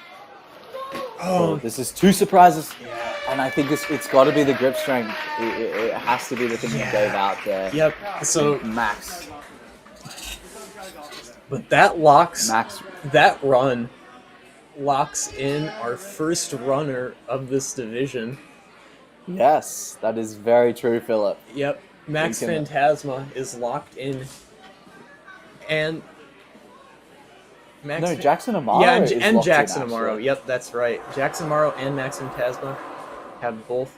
Max, we have to take our hats off to Max. He was the first one off the bat. Yep. And is still holding that second place position as we move into Caleb Rhines. I mean, this man was the first individual to step up into the placement courses for the preteen male division, and he crushed it. Oh, yeah. And now is going to crush it again as we see his fellow competitor Max coming out a bit early there, but Caleb means business here. Oh, yeah. So here he goes now, moving on into the incline. Using those thumbs good. Thumbs are key. Caleb made it to Stage 2 of Worlds this year, completed Vortex, but coming out just after that. But he is a phenomenal athlete. And one thing we've seen him do in that placement course is attack it with pace. He set a 35-second time, I believe, in the placement course. So you know he knows how to turn on the burners, which is what you need for a course where there's only 3 minutes and 15 seconds on the clock. Exactly. Now he's moving right into this. Does the hollow out and the kip. Nice forward momentum. And he gets it. Philip, we love to see it with these later competitors. They have the technique down packed. That is for sure. That is undeniable amongst these later competitors. They are smashing through it as he now comes into the eyeglass lane. Oh, he kind of uses that back one to get his momentum. He laches right into the eyeglass. Technique. Just to make sure not to... Ooh, close call there. Caleb has to look at this replay and realize how close that was to falling out. I think we both held our breath there in that moment where that eyeglass, 1 more centimeter, and that was out. So Caleb timing it perfectly here. I was just about to say this is the fastest time that we've seen to this point. The one good thing is he has time on his side. He has still over 1.5 minutes left. And he came out on an obstacle that isn't too taxing in regards to, relatively speaking, to some of the obstacles. So I'm sure he's going to complete it this time around.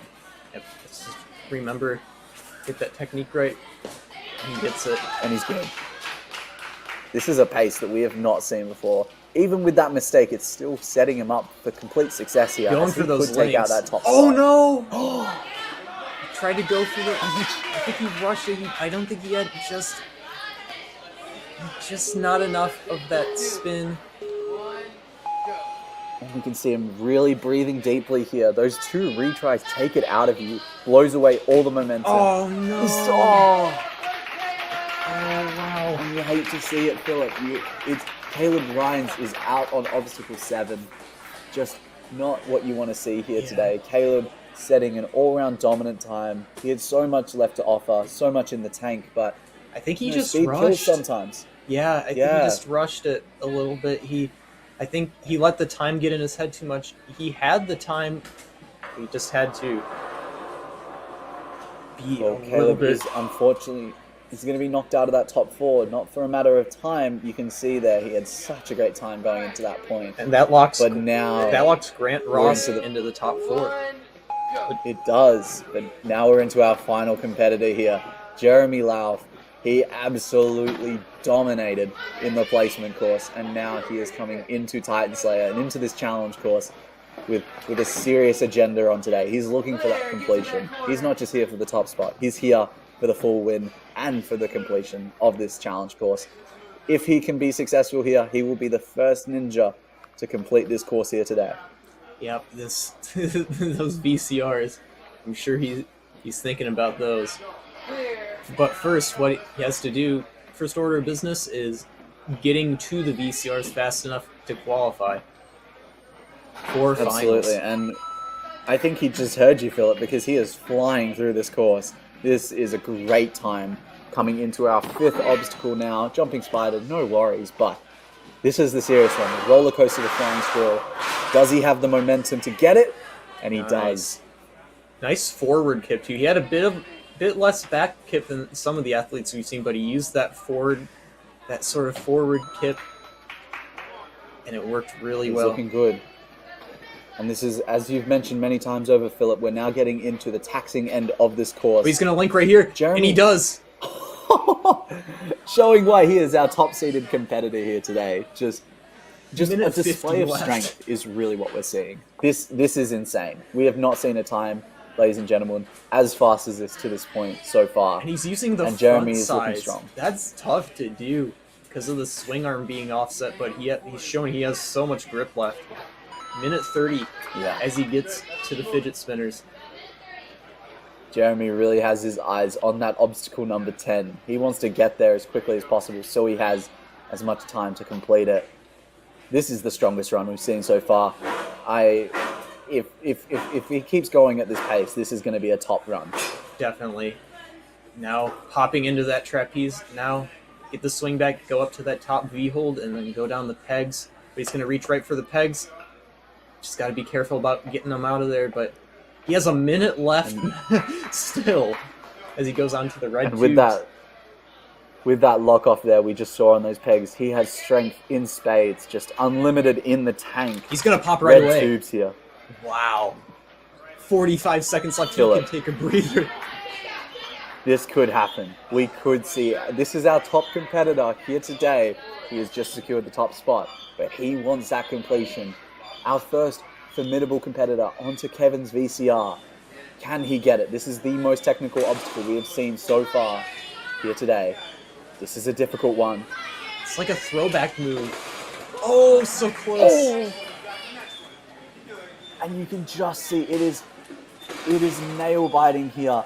He could still get this. 20 seconds on the clock. It is possible. But it goes to show how quickly that box is moving. I know. That's wild. Now he's popping up into this next one. Oh, the grip is slipping, but can he get it, has to go for it. Oh, he's going to go for the lâché. Did he get it? I can't tell. He didn't quite get it. And you have to respect the hustle. You've got to respect the ambition of just going for it. Great run, though. That gives him the win, though. He looks a little bit disappointed. I don't know if he realized that he's just won the whole event here today. Jeremy, what a run. Absolute clinic here. Look at this link here. I could tell just the way he was setting up those hips. He was going for that link, and he did it. Yeah.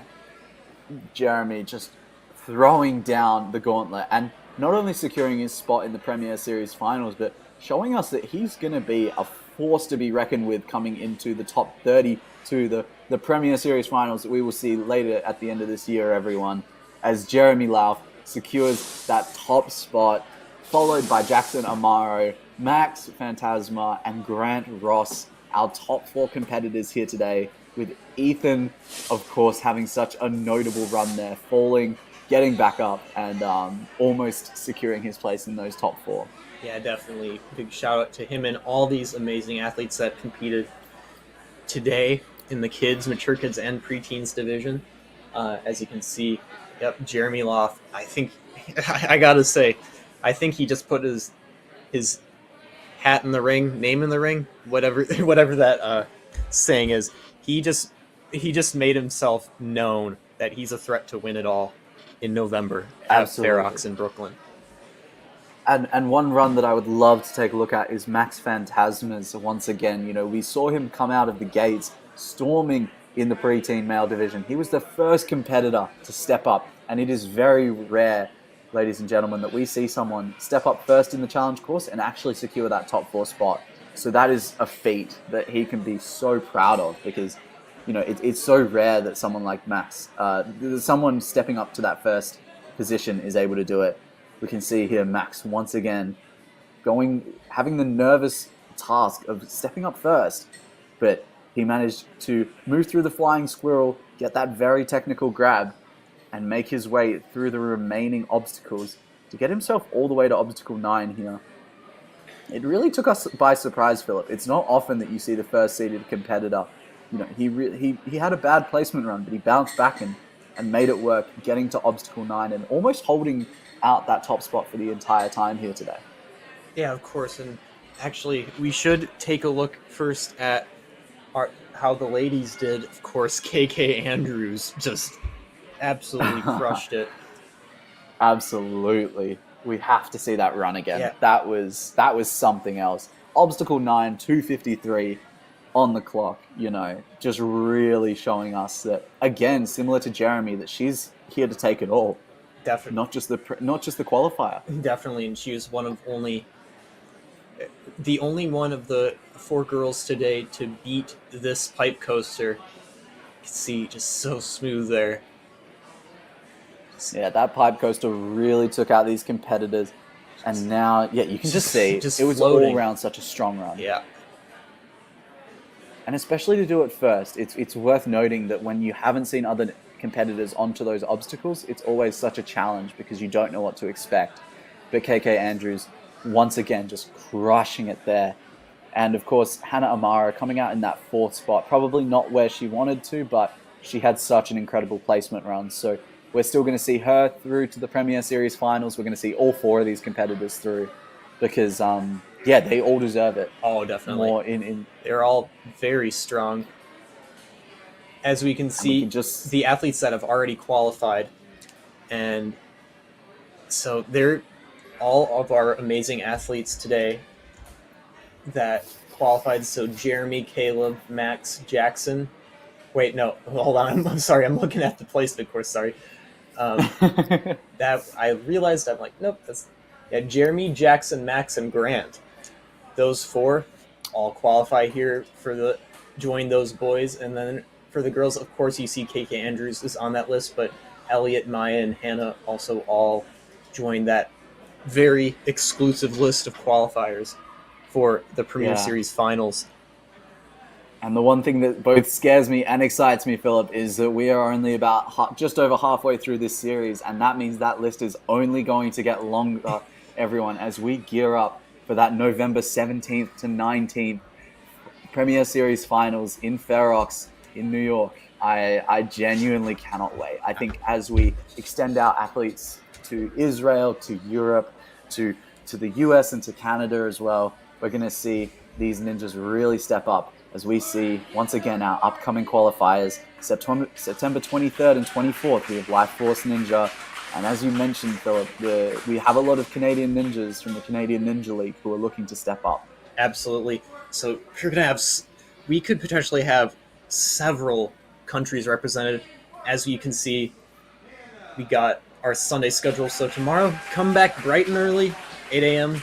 Central, 9 a.m. Eastern for the amateur division. Then we have from 3:15 p.m. and 4:15 Central and 4:15 Eastern, we have the teens. And then the main event of the entire weekend, of course, the grand champion, Tyler Smith, coming back, getting ready, trying to get his spot in the Premier Series finals. That's at 6:15 Central and 7:15 Eastern. You will definitely not want to miss any of the action all tomorrow. And be sure to catch up on everything today. This was this was an awesome day. These courses were just unreal. All these athletes. All around, just such an exceptional day, Philip. And if there's one thing worth noting, it's that the competition is only going to get more fierce. It's only going to get more difficult as we move into the amateur teams and, of course, the elite division. If you thought today's course was tough, wait until you come back tomorrow. It is seriously only going to get more and more difficult. And I can promise you that we're going to see people onto that final VCR's obstacle and into the completion zones. So yeah, I believe that finishes us off for today, Philip. Is there anything that you would like to add before I sign off? Yeah, I mean, you summed it up well. This was just fantastic first day here at Motus in Kansas City. And yep, be sure to tune in. Be sure to tune in tomorrow. And thank you so much, everybody, for tuning in. For Jack Anderson, I am Philip Scott, and see you tomorrow.